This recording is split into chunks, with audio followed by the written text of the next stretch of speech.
prieten, am zis că acum pușcă. Da? Uai, uite aici, stai. Uite-l ăla. Bă, tu știi cum? Acolo când ai ieșit sus, nu?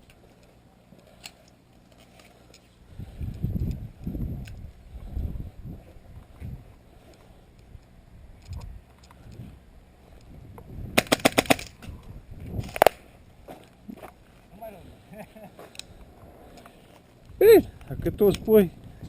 Bă, ai mai fost odată și acolo la fost jucații când ne-am bătut, chiar n-ai dat, dar ridica mâna că aveai prin plană, n-aveam ce. Nici acolo n-ai dat. Știi când eram acolo, la început, nu mai lovim nicio bilă. Că ai ieșit mai surprins și am ridicat mâna că mai surprins, altă pula. Bun, stai acolo că vine înapoi.